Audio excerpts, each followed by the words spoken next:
The Remedial Herstory Project is a nonprofit working to get women's history into the primary and secondary history curriculum. To help us meet our goal, we produce media, lesson plans, and so much more.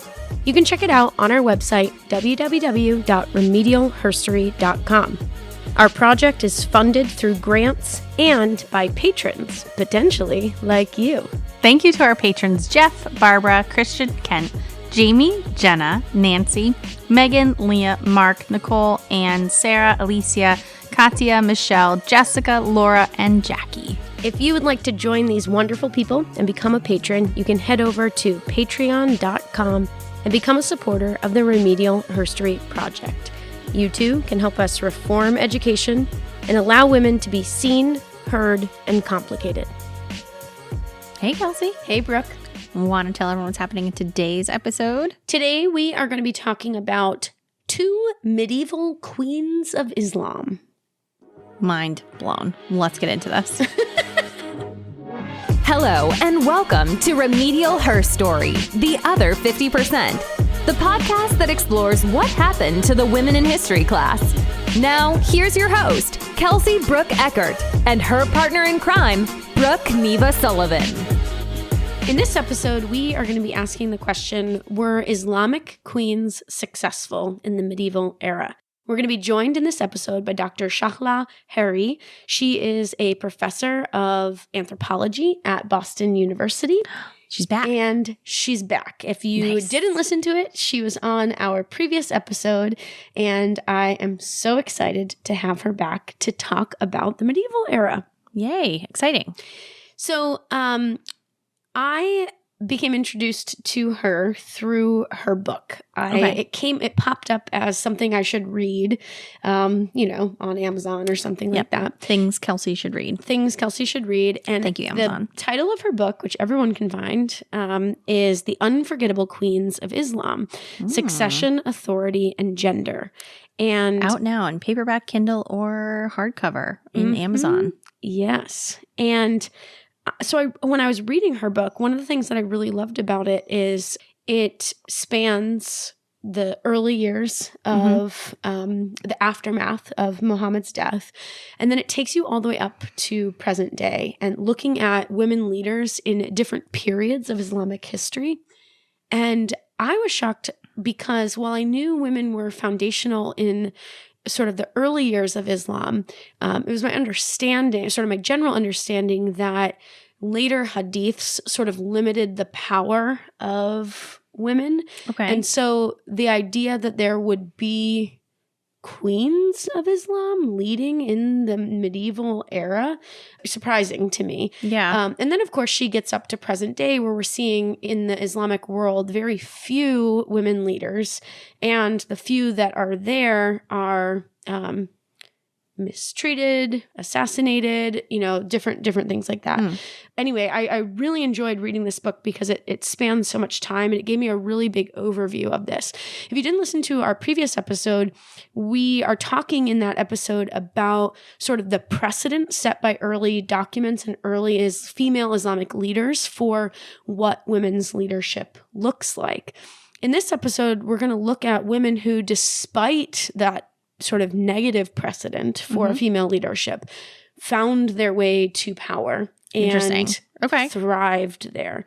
But, some thrived, others did not. And so we're going to look at, we're asking the question, were they successful? Okay.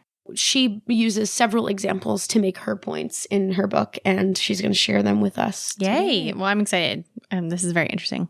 It's super interesting. All right, let's get into it. Hello, my name is Shahla Haeri, and I'm a professor of anthropology at Boston University. I was born in Iran, finished high school, and then I came to America. And for all practical purposes, I'm more of a Bostonian than Tehranian right now. Well, that's amazing. Thank you again for joining us today. We're going to talk today about the medieval queens in your recent book, The Unforgettable Queens of Islam, Succession, Authority, and Gender, which everybody can find on Amazon. And in this middle section of your book, you highlight two queens. And I'm wondering why you chose the two women that you chose. And it made me wonder, being a novice and being ignorant as I am, were these the only two women that rose to this position, or were they just two women that you selected for some other reasons? Very good question. No, there were others, but I chose these two queens from different countries, different societies, at different periods in the history of the development of Islam, partly because I was concentrating on ruling queens.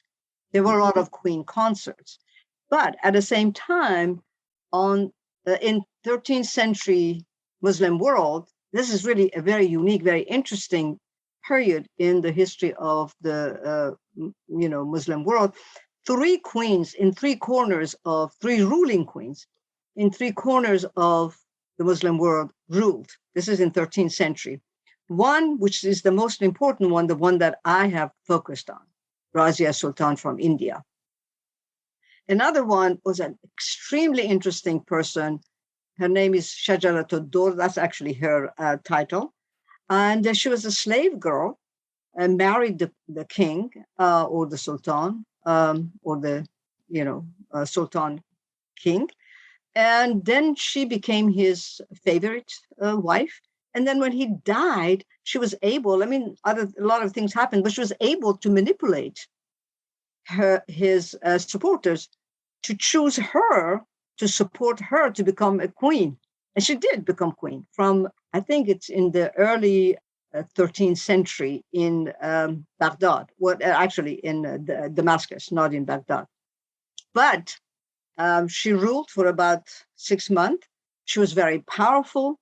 She actually defeated the French invasion.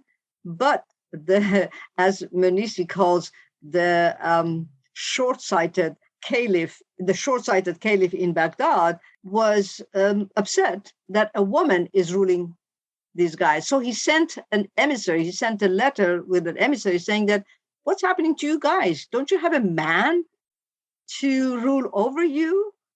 And so they just had to look around and, eventually she had to give up. But she was very smart. She made sure that she married the man that the caliph in Baghdad wanted to be the king in Damascus. So she married him and forced him to divorce his wife. And of course, the story gets very complicated after that. But then from then on, she was no longer the queen. And then she had a very tragic ending. But the time that she ruled was very short. And many people had written about her, right? Then there was another one in Iran from the Ilkhanid, from the Turco-Mongolian background, the Ilkhanid, called Abish Khatun.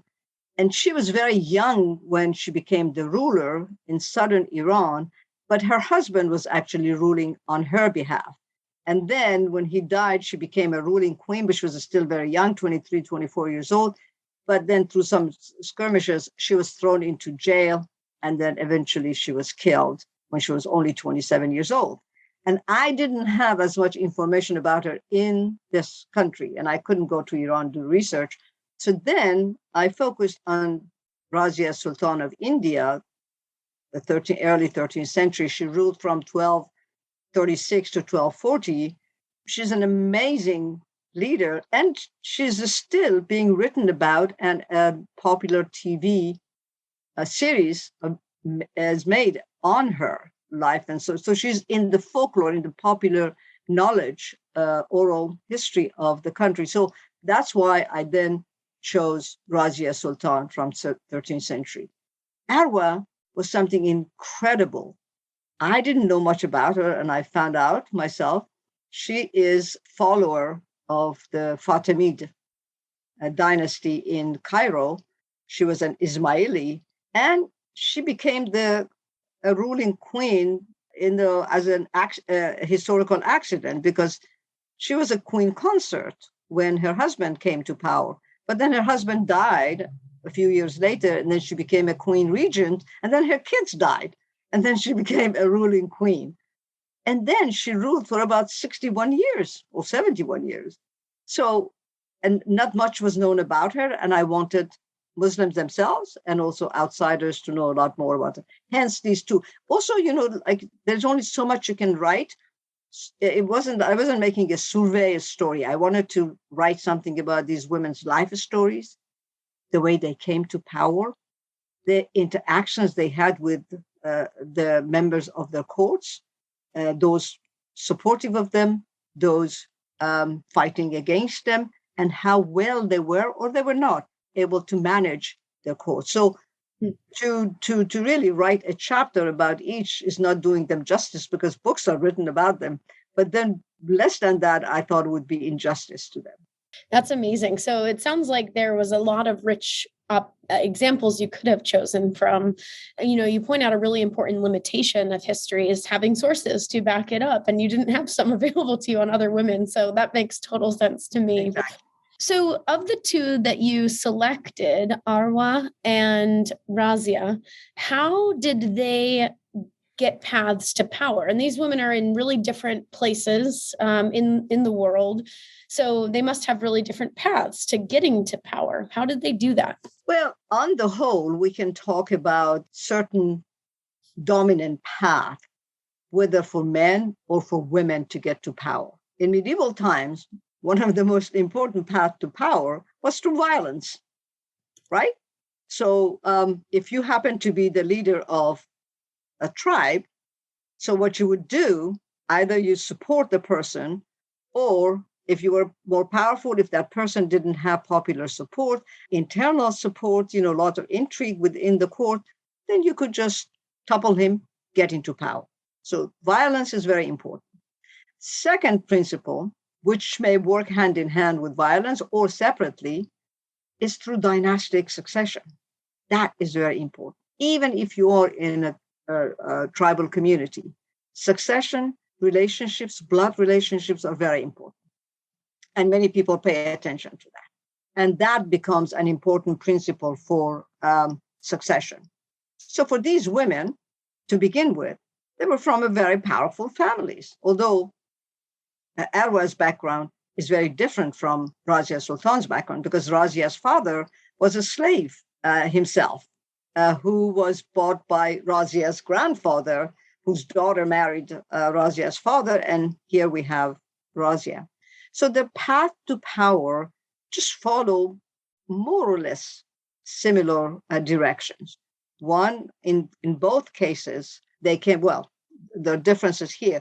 In the case of Arwa, she came to power, as I mentioned, because her husband, who was the king, died. And she was trained by her uncle, who absolutely loved her, and her uncle's wife, her aunt, whose son she had married. So she had married her cousin. And then when he died, first of all, she was trained and educated within the royal court. So when her husband died, then she became the queen regent because she had two sons. And the most important person, the caliph or the imam caliph, was al-Mustansir, the caliph imam in Cairo, who then bestowed on her the status of, not only the status of regent, but to make sure that she had power and authority to run her country, to rule over her people. He elevated her to the position that has come to be known in the Ismaili religious hierarchy as Hujjah. Hujjah is a very, very powerful religious position, which is immediately below the Imam Caliph himself. So she was elevated to that position, which that by itself created all kinds of interesting debates and discussions, but she took advantage of it. She took advantage of it, and she knew what she was doing. She tried to put down other rival tribal groups. She was actually a good military strategist, just very intelligent. And then, as the fate would have it, her sons died. And then she became a queen, a ruling queen. And in all of that, she was able to maneuver, to manipulate not only the local Yemenite tribal leaders, but also to maintain a very good diplomatic relations with successive Ismaili Imam caliphs. So that's how she was able to stay in power. But both of them, both these queens, had a very good relationship with their own people, as opposed to male leaders. They were caring, they were intelligent, they were strategizing. They chose good people to work for them. So they had the acumen, the political acumen, to rule their country, to be more inclusive than exclusive, to the point that Arwa was known by her people as our master. I mean, they just loved her. And that's how she could stay in power for so long. She ruled, altogether as a queen consort, queen regent, and ruling queen for about 71 years. And she died when she was 91 years old. That's amazing. It is amazing. In that time period, 91, that's pretty impressive. Absolutely. I mean, just to imagine that her husband died when he was hardly 40 years old. Yeah, right? Wow. And her own sons died when they were younger. Yeah. So it strikes me that she comes out of the Fatimid Empire, which is an empire that had challenged Abbasid rule, which was a dominating empire in Middle Eastern history. And I think a lot of teachers of Middle Eastern history and the history of Islam definitely talk about these different empires and how they fracture over time. And it strikes me, the Fatimids, I think, are just fascinating because they are descendants, or rather they support the descendants of Muhammad's daughter, Fatima. So I think, first of all, there's like this women's history theme there. And the fact that a daughter of Muhammad and her various descendants would have such a big following, enough to make a competing dynasty that would then upend the trade routes of the Abbasids and all sorts of things, is, to me, so interesting. So I'm just curious if there is, she comes out of this empire that has this connection to women's history already. And so I'm curious if you think that there is some broader connection between that empire and women's rights. Okay, so let's just have a few clarification concepts. Abbasid did not rule over the Middle East. Middle East is a 20th century concept created by the British. So it was the Muslim world from all the way west, northwest Africa to Southeast Asia. So it was a tremendous area, vast area of the globe that by the time that Abbasid came to power, which is from 750 to 1250, then they ruled those countries. It wasn't the Middle East as such, right? So I include North Africa to Pakistan in my definition. Absolutely, you're right. But you don't want to call them the Middle East. You can call them the Muslim world. Sure. So the Abbasid were recognized as the caliph, and they took their names from the uncle, or one of the uncles, or the most important uncles of Prophet Muhammad, Abbas, to give themselves legitimacy, partly because they had decimated the Umayyad, who were other Muslims. So they just killed them. And one of them ran away, went to Spain, and then created the Andalusia. And that's another story. So the Abbasid were powerful. But there were these local groups, local kingdoms, local dynasties that also had powers. But they all paid tribute to the Abbasid, except for the Fatimid. Fatimid followed the line of Ali, which, if you remember, we talked about the division of succession to Prophet Muhammad that came to be known as the Sunnis and the Shiites, over the principle of whether the successor to Prophet Muhammad, the caliph, should be related to Prophet Muhammad by blood or by the selection of the political elite. So the Fatimid continued the line of Ali, Prophet Muhammad's son-in-law and cousin. And like the Abbasid, they selected a name for themselves that was closely associated with Prophet Muhammad. And that was the name of his daughter, Fatima. So to begin with, they had selected a feminine name for themselves. And the only surviving daughter of Prophet Muhammad after he died, who unfortunately died soon after Muhammad died.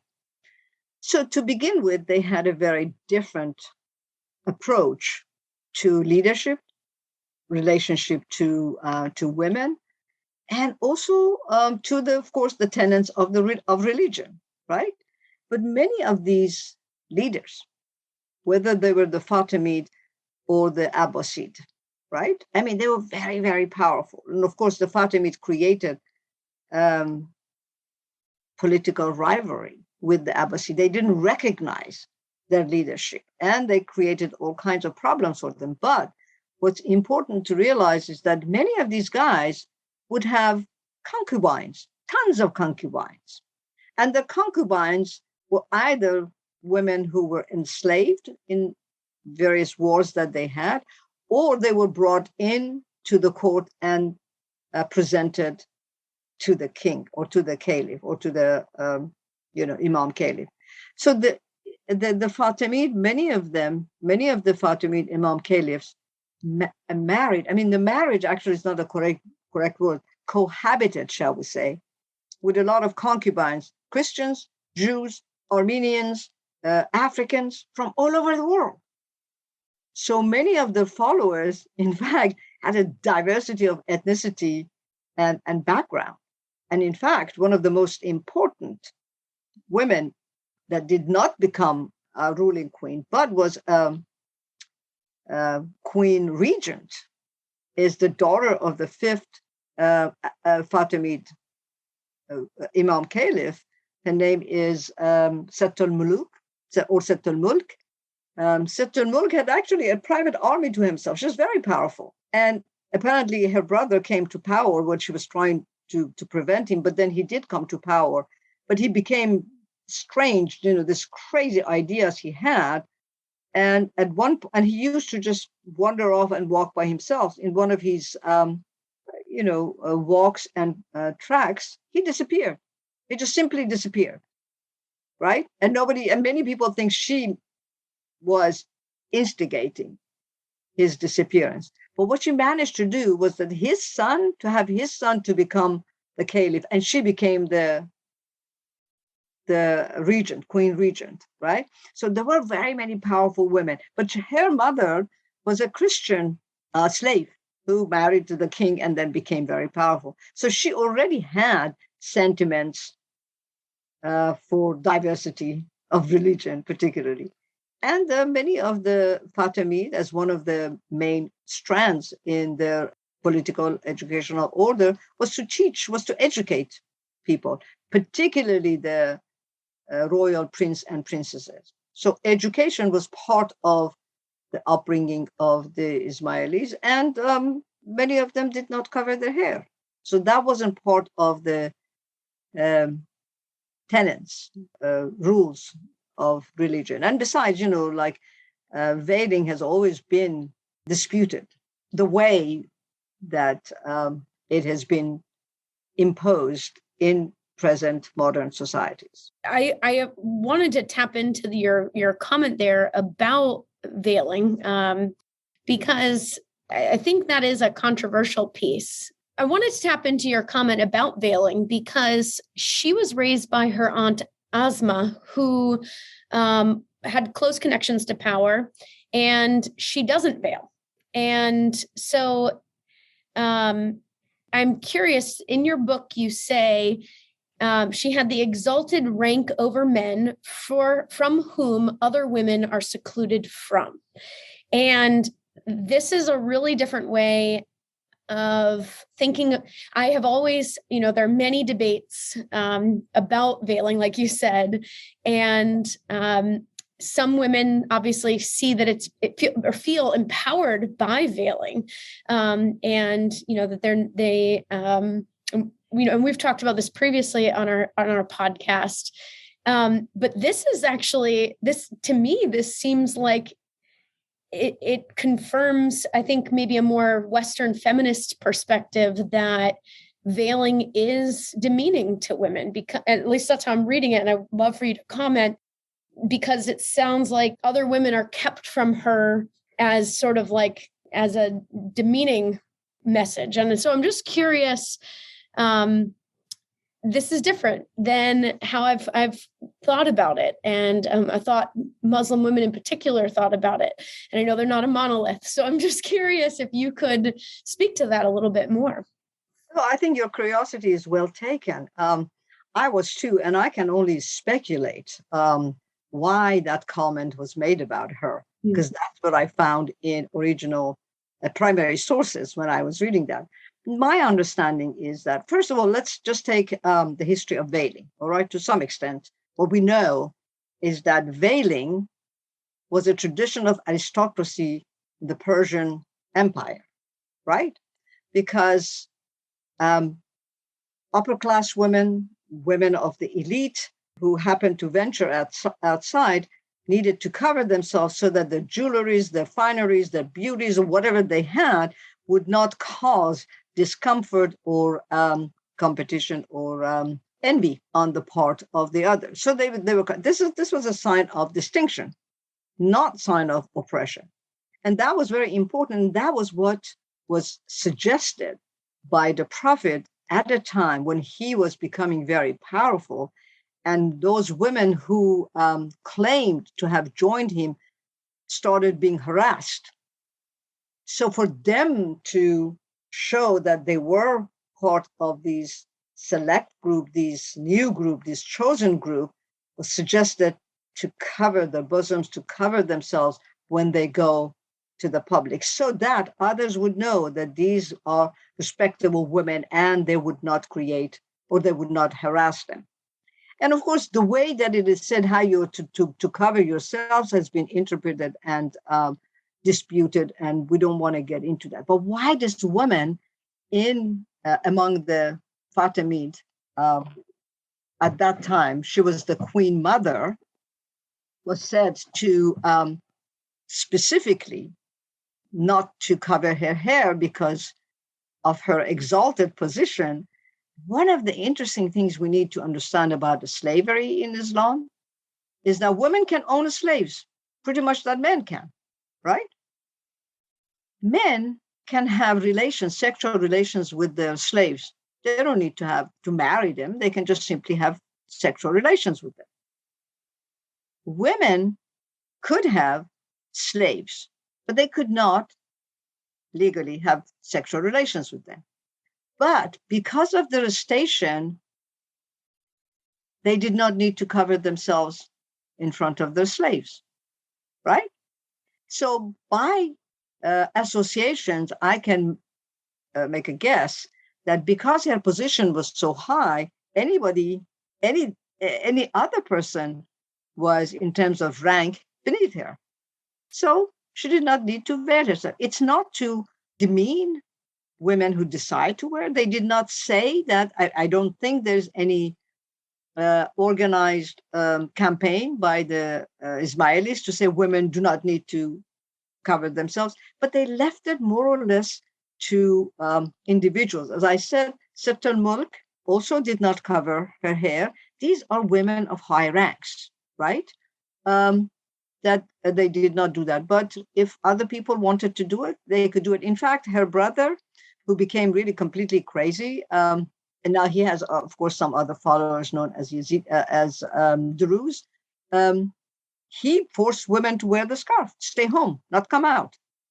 But when she was able to make him disappear, now whether she did it or not, I don't know, but that's one of the rumors, immediately they said the women didn't need to cover their hair.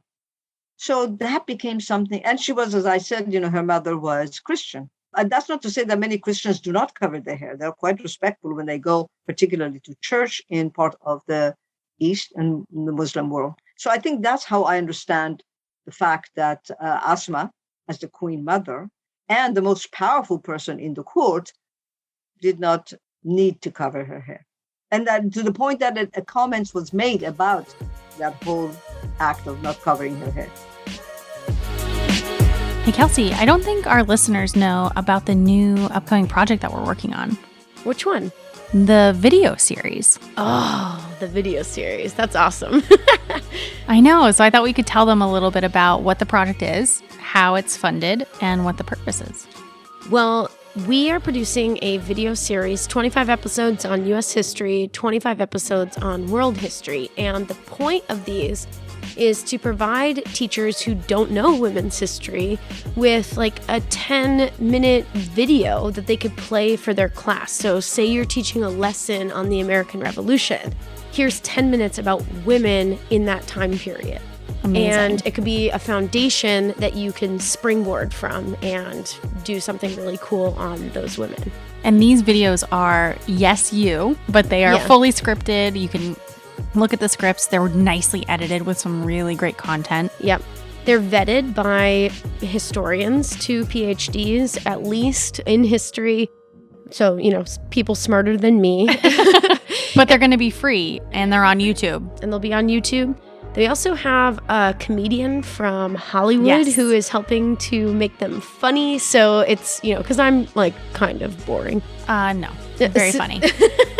But that's awesome. So they're really engaging and they're really cool content. So more to come there. So we have those coming out. And those are funded through grants? Through our patrons. Okay. So their, contributions to us through Patreon are supporting that project. And then we also have a lot of people that have been donating through Instagram, Facebook. We have a Venmo account. You can find us there. That's awesome. And they're making those contributions. So yeah, it's an amazing thing. And if this is something that you're like, yes, that's what teachers need, every penny helps because it is a really expensive project. So totally. And we had a match donor for a while there too, which is really cool. So definitely if you're interested in those, feel free to donate. You can donate right on our website, Instagram, and Venmo. Yeah. Which is awesome. Great work. I'm excited to see the rest of those videos. Oh, Brooke, thanks for your support of the project. Awesome.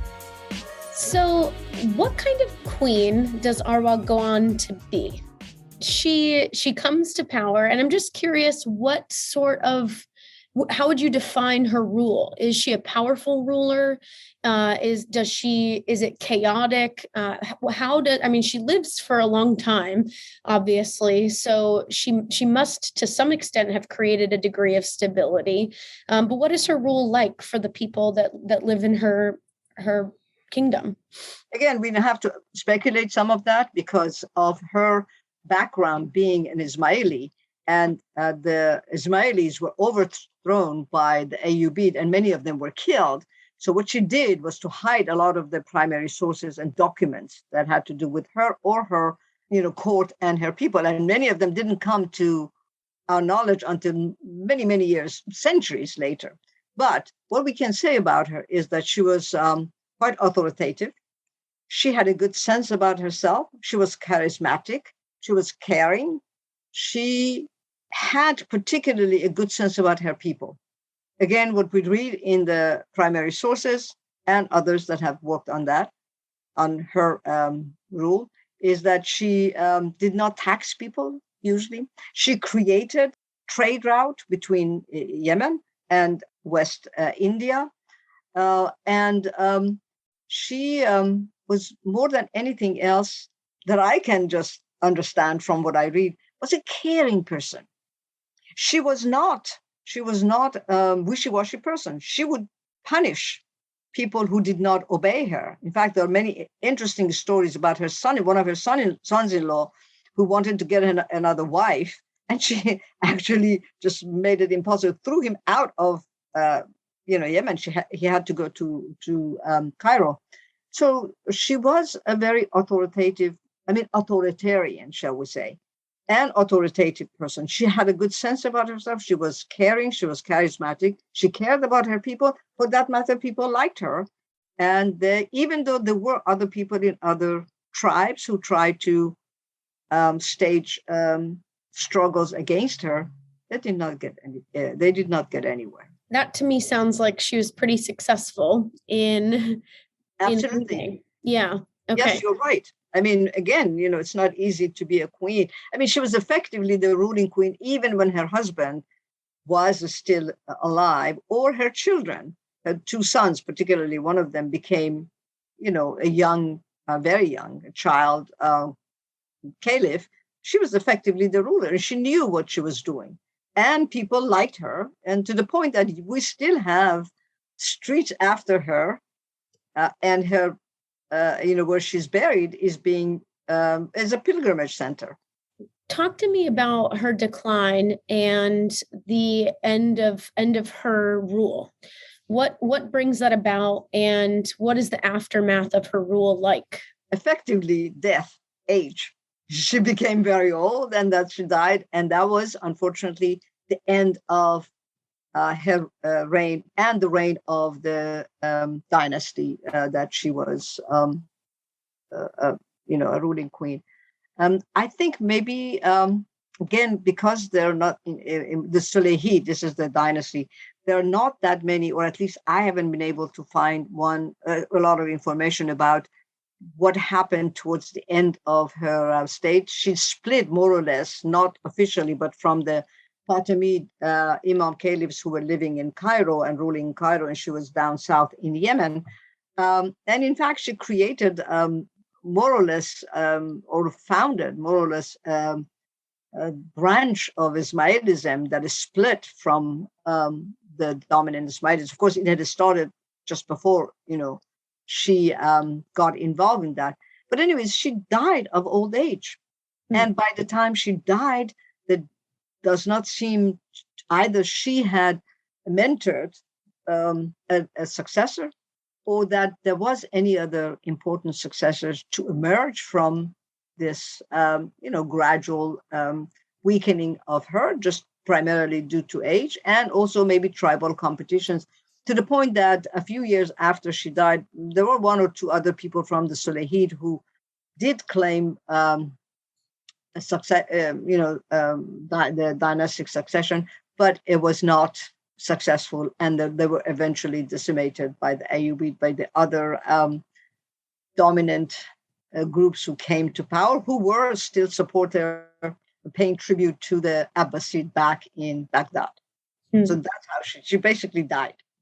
Do other women lead after her, like in other dynasties, or is the precedent positive, or is the precedent negative in the legacy she leads? Very good point. I don't think we should use her as the only one who has left a legacy, positive or negative. In all these countries, we have court system, we have dynasties who are were very, very powerful, and a lot of princesses lived in these areas, in these courts, and many of them were quite charismatic, ambitious, vying for power. So other than the ones that I told you in 13th century, that, in Iran, in Damascus, and in Baghdad, that these three women became to be ruling queens, there were tons of princesses who were very powerful. They had a lot of money. They had more or less their own army, their own supporters. They were involved in the palace intrigues. So, and also many of them used the money and resources to patronize, monuments and buildings or institutions. So they use the powers not just in political terms, but in many other realms of social and political life. They were quite active in, particularly in Iran, circles of women poets, as I said, patronizing monuments and things like. So we shouldn't only look at these women rulers. That was my focus as the ruling queens, but intricacies inside the palace. There are very many interesting, powerful women, and unfortunately, many of them, their histories were not written. But right. The fact that we don't have those histories written doesn't mean that they didn't exist, or they didn't try to exert power and pressure to get their own people, into positions of power. Okay. So for your second queen, you take us to the east a little bit, into India, to Rania Sultan. She is coming out of the flourishing city of Delhi. And again, similar to the Fatimid dynasty, I couldn't help but think about, okay, so there's art and there's culture and there's scholarship, and it paves the way for women to be a leader here. So how does she come to power in this culture and in Delhi, in India, to be a Muslim woman leader? Well, I like the fact that you've taken note of the beauty and magnificence of Delhi. and educational institutions that were created there, monuments that were built, many other creative actions were taking place. Poetry, again, was very important. What is interesting in her case, her father is actually not from India. Like there were a group of Muslims coming from Afghanistan and Central Asia, and then gradually established themselves as the rulers in North India. Much of Northern India, they became the rulers. So this was a Muslim minority ruling the Hindu majority, and a smattering of Muslims who had come to these areas. So her father has a very interesting story. He was a young, very apparently handsome man of a very good family from Bukhara in present-day Uzbekistan. And he was the youngest of many brothers. And according to stories, his brothers felt jealous of him and took him to the bazaar when he was only 7 years old, and they sold him. They sold the brothers, pretty much like the story of the biblical stories or the Quranic stories of Joseph. So then he's bought by some, rich merchants, and given her background, he was a bit educated, and he's being educated in the process, and he raises in his positions, and he's bought by this particular man, Qutbuddin, who then attacks northern India and becomes the Sultan in northern India. So he has his wife, one of his daughters, marrying Rania Sultan's father, Iltutmish. But he was a slave of his, of his father-in-law, right? And they had one daughter that we know of, called Rania Sultan. And he, like many other Muslim leaders, had many concubines. One of them was very his favorite. Rania's mother apparently was reclusive and very religious, stayed secluded in her own palace. But Rania became very close to her father. Her father was very excited, was very interested in her upbringing. So she was educated, and she was taught all kinds of, archeries and horseback ridings. Of course, everybody had to ride on horse or elephants. That was the only form of, mobility, rapid mobility too. So anyways, every primary sources that I have read highlights and emphasizes how close she was to her father. And there are all kinds of interesting stories that the father, apparently has told some of his followers when the question of succession was raised. He basically suggested his daughter because she was charismatic, and she was not secluded. I mean, it's interesting because some of the sources talk about her seclusion, but that doesn't jive well, because how could she be secluded yet learning how to, ride on horses and elephants and learn archery and doing all that? But we'll talk about that later. But anyways, he apparently said to some of his followers when they were asking him about the question of succession, who would be the best person to succeed him? He says, Rania Sultan. And they said, well, why would the Sultan say that when he has many other sons who can inherit the crown after he dies? He says, yep, I'll tell you, I know my sons. None of them is as capable as she is, and none of them can actually rule as well as this young woman can. And so there are two different stories. Some say, no, he said, he picked his son of this favorite concubine that he had. The others say, no, he picked Rania Sultan.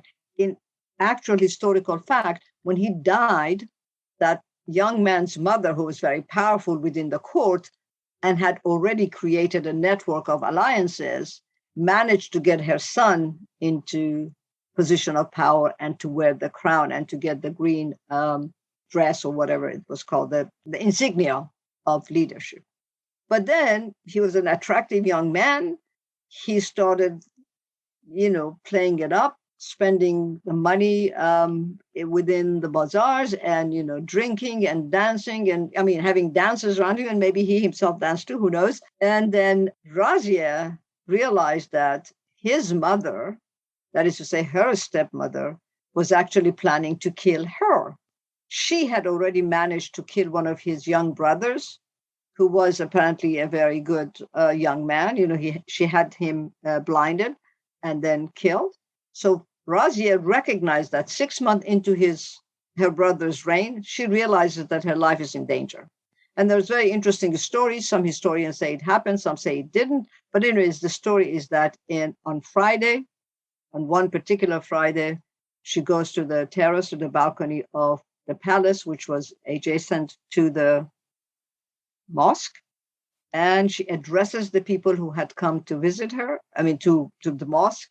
She was very smart. She tried to arrange that on Friday because everybody goes to mosque on that day. And she says, look, people, I have done this, I have done that. My father is that. My stepmother is planning to kill me. And my brother hasn't really done much for the people. And he has already emptied the national treasury. So then the story is that the people attack the palace with the support of the military that Razia had. They capture the stepmother and then eventually the brother, and they throw them into jail, and they die. He dies there, and she does. I guess she's killed too. So then it's then that she is acknowledged as the best leader, because these guys saw her. By these guys, I mean her father's military supporters, who had a very particular name. They were known as Chelganis, but these were his particular slaves who were very much devoted to him. So they helped to bring her to power and to have her to wear the crown, as it were. I think it must have been in April of 1236. And that's how she comes to power. So she was charismatic. She was smart. She had the art of being a ruler. And more importantly, she had the support of her father. And then also her brother was an nincompoop. He was an incompetent young man, not capable of really leading and ruling his country. She has this complicated rise to power. And so I'm just curious, on the other end of this, how does she fall?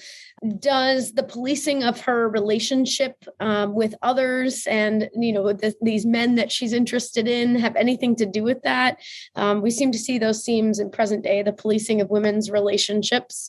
So I'm just curious if that's a piece of it, or if there's something totally different that leads her to fall. Very good. No, I like the fact that you made the relationship to what is happening to women leaders in some countries nowadays. But yes, she had a very exciting, magnificent coronations. People came, and there are all these stories written about her. There are stories about, how many people came, what her crown was, what the feast was, all that. But she inherited some of the military leaders in her court from her father's military leaders who had joined her brother and now her. Among them was an Ethiopian man who happened to be of a different ethnicity and race. Most of those guys who were the leaders around her were of Turkish ethnicity, Turco-Mongolian ethnicity. This man, and his name was Yakut, was of Ethiopian ethnicity and of a different racial composition. Now she started creating some changes within her court, removing some of the leaders, replacing other ones. So that by itself created tension and resentment. In addition to that, she started being a lot more inclusive. She included some Hindus in her court. Remember, court is the center of activities. There were no institutions of, like we had in modern times, of different branches of government. Everything was centered around the court of the king or the sultan. So she started including people from other ethnicities in her, particularly the Hindus. And also she started removing some of the taxes on the people. That, in fact, was true in the case of Arwa that we just talked about too, because they realized what a tremendous pressure it was on people, taxing them with farming. Of course, most of these people were farmers, so they had to pay a lot to the ruling regimes. So she tried to reduce that. And she had, according to some stories, one of these guys, in addition to Yaqut being from Ethiopian background and different race, another leader, another emir as they're known, in her court, Altunia, who, according to some tradition, was a childhood friend of hers and perhaps interested in her, hoping to marry her. Just imagine, she was a very sought after unmarried woman. This is very unusual. She was 30 years old when she came to power.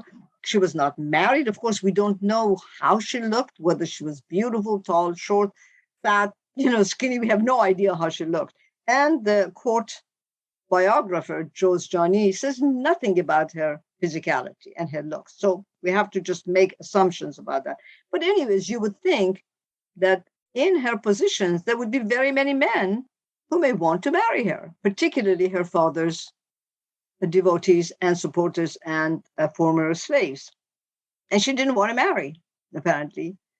I have a long section in my book why perhaps she didn't get married. But I mean, that's another matter.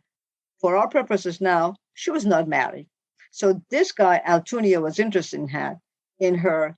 And when, after a few years, many of these leaders realized that she was not to stay in the shadows and allow these guys to rule, from her shadows, and realizing that she had a mind of her own, she had agency, she was smart, she had supporters, she had devotees, then they tried to scheme against her. Now, what would be the best thing to disrepute a woman leader is to say that she's of loose morality. And what would be better than having a man of a different ethnicity and different race?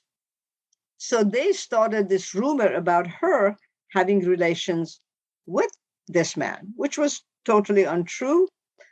But then they couldn't get rid of him because he was very close to her, and he was the leader, or the, shall we say, the president or the emir of the stable, that is providing transport for the king. Just imagine, you have to either go by elephant or by horse, and you need somebody to organize your travels or wherever you want to go. What happens was that Altunia is trying to hatch a plan against her, feeling perhaps jealous of her attention to Yaqut, who was totally devoted to her. With a member of her close circle, Altunia hatches a plan to lure her out of Delhi. Delhi was the center of her power. People loved her, right? But they knew that they couldn't do much to her because people would just attack them or prevent them from accomplishing their intentions, carrying on their intentions. So they tried to lure her out of Delhi by staging insurrections outside of Delhi. So while she was just come back from another battle, another fight, so she leaves Delhi. As she leaves Delhi, leaving Yaqut behind, going to fight to put down the insurrections, the people in the palace quickly get hold of Yaqut and kill him. They just get rid of him. And Altunia back there captures her because, there was no such thing as an army. You had mercenaries, right? Armies, and the way that we have it in this order and tradition, is more of a modern phenomenon. People would just join many of these battles and fights to gain something, and to either, financial gains or just political gains. So many of her army mercenaries leave her, join her brother's army, who at that time, this is a younger brother, a half brother, who now was able to gain the support of the same guys who had helped to bring her to power. So then she is arrested by Al Junior, taken to his fortress.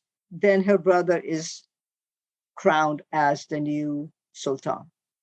So evil on so many levels. It's all the dynamics of power. It is always like that. Anywhere you look at it, it is like that. People try their, there are no ethics as such.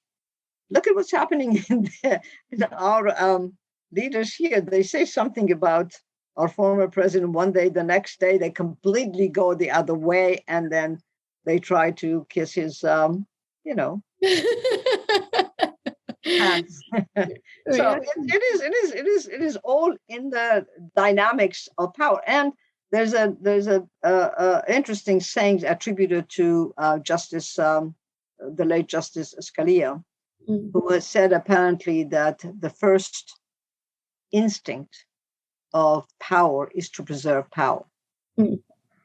So, and that I think it really holds true, whether in medieval times or in modern times. And we can see it among our leaders. And it doesn't have to be just in a highly democratic society, or presumably or hopefully democratic society like ours, or, dictatorships in Saudi Arabia, Iran, or other places in the world. What are your takeaways with these two queens? When you think about these women and really different stories, one living to 91 and dying at the end of a dynasty, another one dealing with all sorts of chaos and policing of her life and sexuality. What do you think about when you think about these women, and what do they mean to you as a scholar and as a woman? And first, to begin with, my sample is very small to make a generalization. Nonetheless, I do have some ideas about what I think about them. But it's important to realize, again, not just the similarities between them, but the differences. India was very different, even in 13th century. It's a huge, diverse, ancient civilizations. Even though this was force and dominant. Outside force that had dominated North India. Yemen was a tribal society, much smaller, and completely a different. Tribal societies have a different political structure and different subjectivities and sensibilities about gender relations and relations of domination and submission. Nonetheless, one thing that I take away, not just from these two women, but from the other leaders whose lives I have discussed, is that they were aware of their people. They cared. When we get to Benazir Bhutto, we realize that very much like Rania Sultan of 13th century, people were her base of power. And that's where her interest lied. Same way with Rania Sultan and Arwa. So the first thing I think I would say, the difference in terms of between men and women's leadership at that high level is that women were a lot caring, a lot more aware of their people and concerned about their well-being by reducing their taxes, by including them in their, as much as they were able to, in their course or in their system of governance. They were charismatic. Look, these women, Benazir, Megawati Sukarnoputri, had other siblings, female siblings. None of them were capable to do what they did. There was something charismatic, something unique about them. We're pretty much like our siblings, yet at the same time, we're very different from them. So that's what we can also take away. They were ambitious. They were politicians. They wanted to maintain their power too, but they played the game a little differently. And since the interlocutors, those who played political games with them, happened to be mostly men, they seem to have often lost because they were more willing to use violence. And that is one of the most important characteristics of patriarchy. I think the history of these women, particularly the older ones, are yet to be written. This is just the beginning, particularly that of Erwa, because her the information about her didn't come about until, I guess, 18th, 19th century, where the information were found. So some good books are written about them, but still to be written about them. But what I would highlight is really that they were caring, charismatic, smart, intelligent women, yet had good sense about their own authority. Well, Professor, thank you so much for sharing this story with me and our listeners. This is a really powerful example of women in the medieval era who were thriving and ruling. And I think it's one worth telling. When we think about Muslim rulers in particular, a lot of male people pop up in my mind. And I think this will help shift that narrative that women were right there alongside them, whether in the court or outright ruling. And it's so powerful. So thank you for joining me. Well, thank you very much. I enjoyed this conversation. Thank you. Thanks so much for listening to Remedial Herstory, the other 50%. Please subscribe, rate, and review wherever you listen to your podcasts to bring more voices to the conversation. We really appreciate that effort. Until next time.